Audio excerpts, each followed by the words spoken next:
नमस्कार दोस्तों, मैं धनंजय और आप देख रहे हैं पायलट्स ऑफ हाईवे।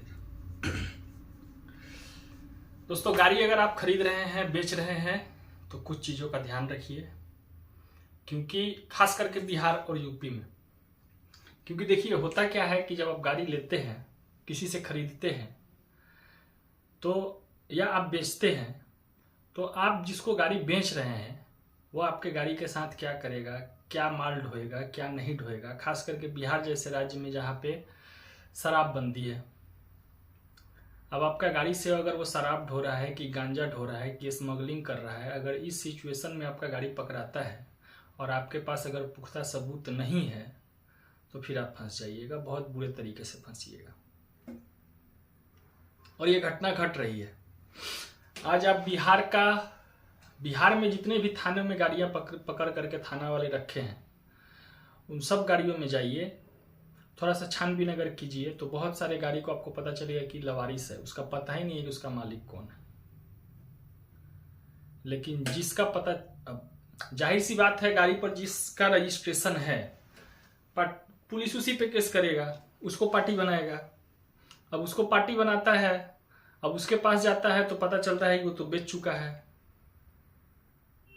अब वो बेच दिया तो अगर देखिए, हम लोग ध्यान नहीं देते हैं, गाड़ी खरीदते या बेचते समय ध्यान नहीं देते हैं, जिसका नतीजा होता है कि आने वाले समय में अगर उस गाड़ी के साथ किसी गैर कानूनी काम होता है तो उसमें फंस जाते हैं। बहुत सारे निर्दोष लोग भी फंसे हुए हैं जो करते हैं ऐसा काम, उनका बात छोड़ दीजिए, उनका तो काम ही है आना जाना वैसा करना, उनका बात छोड़ दीजिए। लेकिन आप अगर वो सब काम नहीं करते हैं और आप एक आम इंसान हैं, इन सब से दूर रहना चाहते हैं, तो इन सब चीज़ों का ध्यान थोड़ा सा आपको रखना पड़ेगा। नहीं रखिएगा तो आने वाले समय में समस्या आपको होगी। किन किन चीज़ों का ध्यान रखना है आपको बताते हैं। देखिए, सबसे पहला हो गया कि गाड़ी, ये क्रेता मतलब जो खरीद रहा है, विक्रेता मतलब कि जो बेच रहा है गाड़ी। तो खरीदने वाले जितने भी भाई हैं मेरे, वो किस किस चीज़ का ध्यान रखेंगे? गाड़ी का पेपर, कौन कौन सा पेपर है गाड़ी का, स्मार्ट कार्ड खास करके। उसके बाद में गाड़ी का पेपर अपडेट है कि नहीं, कौन कौन सा पेपर अपडेट है। क्योंकि देखिए, होता क्या है, गाड़ी का पेपर तो आप सब चेक कर लीजिए। अब दूसरा पॉइंट को थोड़ा सा समझिएगा, ये महत्वपूर्ण पॉइंट है। जैसे छोटे गाड़ियों में, मोटरसाइकिल में या 4 चक्का में, प्राइवेट गाड़ी है, उसमें तो ज़्यादा पेपर का लफड़ा नहीं है। हाँ, 4 चक्का में अगर कमर्शियल है तो उसमें फिटनेस गिरा है कि नहीं, टैक्स गिरा है कि नहीं, आपका ये सब चीज़ आपको थोड़ा सा, परमिट गिरा है कि नहीं, ये सब चीज़ आपको देखना पड़ेगा। लेकिन अगर तो उसमें, हालांकि छोटी गाड़ियों में भी ज़्यादा खर्चा नहीं आता है, लेकिन जैसे बड़े गाड़ी आप ले रहे हैं, ट्रक हो गया, टेलर हो गया, 16 चक्का, 12 चक्का, 10 चक्का, ये सब गाड़ी अगर आप खरीद रहे हैं और बेच रहे हैं, अगर आप खरीद रहे हैं तो ध्यान दीजिए उसका पेपर सब अपडेट है कि नहीं। जो पेपर अपडेट नहीं है उसका उस सब का आकलन कीजिए। अगर मान के चलिए साल भर से टैक्स फेल है तो टैक्स पे कितना खर्चा मेरा गिरेगा, फाइन टैक्स पे है कि नहीं है, अगर फाइन है तो कितना फाइन लगेगा उसको भी जोड़िए। पहला, इंश्योरेंस फेल है तो इंश्योरेंस का आप बजट जोड़िए कि कितना मेरा इंश्योरेंस में लग जाएगा। परमिट फेल है तो परमिट का देखिए कि कितना आपका, ये जो मेन जहाँ पे मोटा पैसा लगने वाला है। फिटनेस हो गया आपका, फिटनेस में तो खैर अभी अगर फाइन नहीं है तो आपका कम में निपट जाएगा, लेकिन अगर फाइन है फिटनेस पे, जैसा कि पहले था 50 रुपया एक दिन का, तो अगर वैसा सिचुएशन है तो आपको लंबा खर्चा गिरेगा। टैक्स में आपको सबसे ज़्यादा खर्चा गिरता है, इंश्योरेंस में आपको सबसे ज़्यादा खर्चा गिरता है, फिटनेस में अगर फाइन नहीं है तो कम में निपट जाइएगा। ये 4 जो है उसमें आपको ज़्यादा खर्चा गिरता है। तो इस सब चीज़ों का आकलन कीजिए, आकलन करके कितना मेरा पैसा लग रहा है उतना दाम काट करके उस गाड़ी का लगाइए। जैसे अगर 10 लाख कोई मांग रहा है और आप देख रहे हैं कि 1.5 लाख रुपया इसका पेपर में खर्च है, तो गाड़ी का दाम क्या हो जाएगा? 8.5 लाख। 8.5 लाख पर ही ना बात कीजिएगा, हाँ भाई अब इसमें कितना छोड़िएगा, कितना क्या कीजिएगा, वो बात कीजिए। तो इस चीज़ का भी आपको ध्यान रखना पड़ेगा, और इस सब चीज़ों को ध्यान में रख करके ही खरीद रहे हैं तो ध्यान में रखिए। उसके बाद में आपका आ जाता है गाड़ी के पेपर का अपडेट, आपको बता दिया। हाँ, आधार कार्ड और फोटो। देखिए, आधार कार्ड फोटो खरीदने वाले को अगर 2 नंबर काम करना है तो वो ध्यान नहीं देगा, या वो देगा, विक्रेता का आधार कार्ड और फोटो लेगा। आप विक्रेता है तो आपको 2 बार ध्यान देना है कि आधार कार्ड और फोटो उस पार्टी का क्रेता का आप ले रहे हैं कि नहीं ले रहे हैं। क्यों आधार कार्ड और फोटो पर हम विशेष ध्यान क्यों देने के लिए बोल रहे हैं, इस चीज को थोड़ा सा समझिए।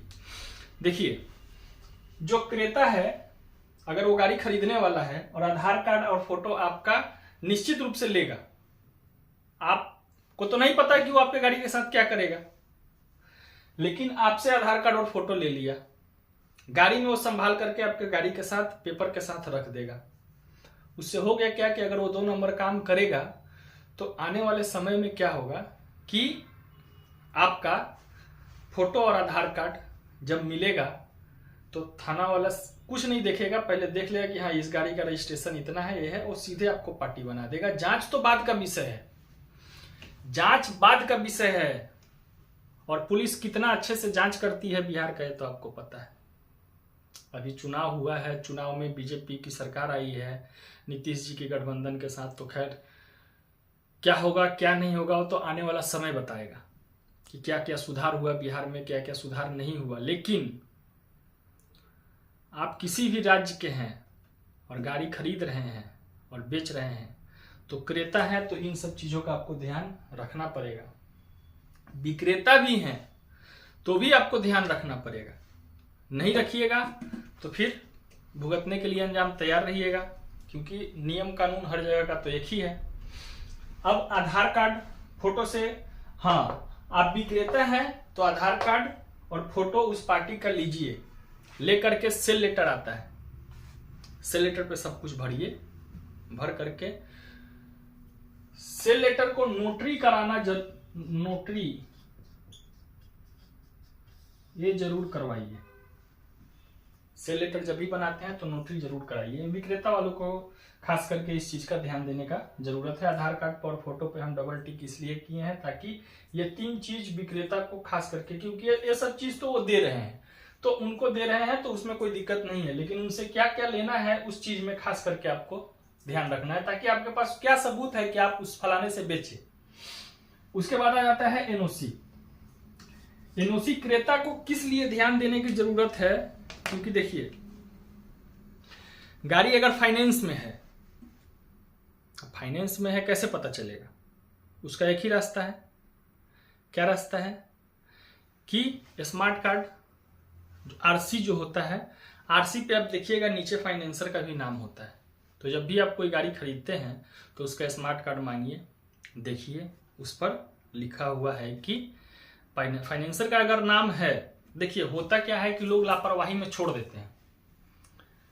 जैसे मान लीजिए गाड़ी लिए आप 2015 में, कोई भी गाड़ी लिए, किस्त था उसका 3 साल, 2018, उसके बाद आप छोड़ दिए उसको, एनओसी ले लिए, उसके बाद आप छोड़ दिए। तो जब आप गाड़ी बेचिएगा तो उस समय एचपी कैंसिलेशन उसको बोलते हैं। एचपी कैंसिलेशन, जो पार्टी का नाम चढ़ा रहता है फाइनेंसर का या बैंक का, तो उसको एचपी कैंसिलेशन बोलते हैं। आरटीओ में जब जाइएगा तो आपको जानकारी होगा एचपी कैंसिलेशन। उस सिचुएशन में आपको एनओसी चाहिए ही चाहिए उस पार्टी का नाम हटाने के लिए, नहीं तो ट्रांसफर ही नहीं होगा।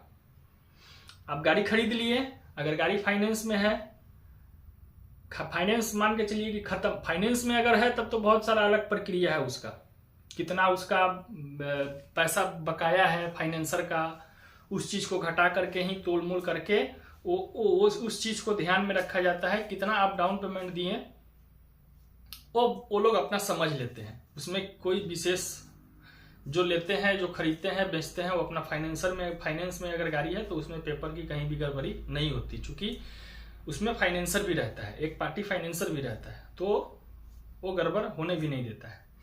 हाँ, फाइनेंस खत्म हो चुका है, एनओसी आप ले लिए हैं, लेकिन उसका एचपी कैंसिलेशन नहीं करवाएं, यानी उस पर फाइनेंसर का नाम स्मार्ट कार्ड से नहीं हटवाएं। 3000-3500 खर्चा लगता है, हट जाता है, वो काम आप नहीं करवाएं। तो जब आप वो गाड़ी किसी को बेच रहे हैं तो उस समय में उसको समस्या होगा। तो इसलिए ज़्यादा दिनों तक मत रखिए, उसको कैंसिल करवा दीजिए। अगर एनओसी आ गया तो ज़्यादा समय मत लीजिए, 1-2 महीने के अंदर उसका नाम फाइनेंसर का हटवा दीजिए। खरीदते बेचते समय खरीदार ये जो क्रेता है वो इस चीज का पूरा ध्यान रखें। बिना एनओसी का गाड़ी मत लीजिए, नहीं तो ट्रांसफर ही नहीं होगा। हाँ, पार्टी को बोलिए, जो विक्रेता है उनको बोलिए कि भैया आप एनओसी निकाल करके दीजिए, क्योंकि जब तक आप एनओसी नहीं दीजिए तब तक मेरा ट्रांसफर नहीं होगा। तो इस चीज का ध्यान रखिए। अब आ जाइए विक्रेता साइड में सॉरी। अब आप बेचने वाले हैं तो पेपर, गाड़ी का पेपर आप देंगे इनको। गाड़ी का पेपर अपडेट है कि नहीं, ये इनका काम है देखना। आधार कार्ड इनको आप दीजिएगा और इनसे भी आप आधार कार्ड लीजिएगा। अब दो तरीका है प्रूफ। आप गाड़ी बेचे, इसका साक्ष्य सबूत, मान लीजिए आपने गाड़ी किसी को बेचा, मान लीजिए रमेश को आपने गाड़ी बेचा। अब रमेश बाबू क्या किया कि ले गया दारू उस पर लाद दिए 500 पेटी 8 PM। अब रमेश बाबू तो 8 PM लाद दिए 500 पेटी, ट्रक लेके जा रहा है। अब लेकर के जा रहे हैं, पता चला कि बीच रास्ते में थाना पकड़ लिया है, पुलिस पकड़ लिया। अब रमेश बाबू तब अब बोल नहीं सकते हैं कि 500 पेटी ले जा रहे हैं, हम ही पिएंगे। चाहे उस पर ड्राइवर रहता है, वो कोशिश करता है किसी तरह से गाड़ी पकड़ाए तो हम 9-2-11 हो जाए, यानी भाग जाए। क्योंकि कोई भी बंदा अगर पकड़ा जाएगा पुलिस को, तब तो डंडा से पता है उसको कि कैसे इससे सच निकलवाना है, तो उगल देगा। तो पकड़ा गया। अब जैसे पकड़ाएगा तो मान लीजिए पुलिस आपके पास आया, तो आप बोलिए कि सर हम तो गाड़ी बेच दिए थे, किससे बेचे हैं? तो उस समय आप क्या दिखाइएगा? तो 2 कागज जरूर बनवाइएगा। पहला सेल लेटर, 8-10 पन्ने का आता है सेल लेटर, उसमें फोटो चिपकाइए, फोटो पर साइन करवाइए। उस पर सब लिखा हुआ रहता है, चेसिस नंबर, इंजन नंबर, कौन खरीद रहे हैं, उनका घर कहाँ है, आधार संख्या क्या है, कितना में गाड़ी, ये सब सारा डिटेल सेल लेटर में होता है। लेकिन सिर्फ सेल लेटर भर लेना ही आपका प्रमाण नहीं हो गया। उस सेल लेटर को कोर्ट में जाकर के नोटरी करवा लीजिए। वकील को पकड़िए, 400-500 रुपया लेगा, उस सेल लेटर को आपको नोटरी कर देगा। नोटरी करने का मतलब हुआ कि सरकारी मोहर आपका लग गया कि हाँ ये फलाने आदमी फलाने से गाड़ी को बेचे हैं। सरकारी मोहर, वकील, चूंकि वकील आपसे सब कागज मांगेगा, जहां भी स्टंप लगेगा आपका कोर्ट में, वो हर एक पेपर आपका देखेगा, आधार कार्ड देखेगा, फोटो देखेगा, गाड़ी का जो भी कागज है वो सब चीज देखेगा। देख करके उसके बाद वो मोहर मारता है। तो एक हो गया आपका सेल लेटर। दूसरा क्या करना है कि स्टाम्प पेपर। स्टाम्प पेपर ध्यान रखिएगा, स्टाम्प पेपर किसके नाम से होना चाहिए? क्रेता के नाम से।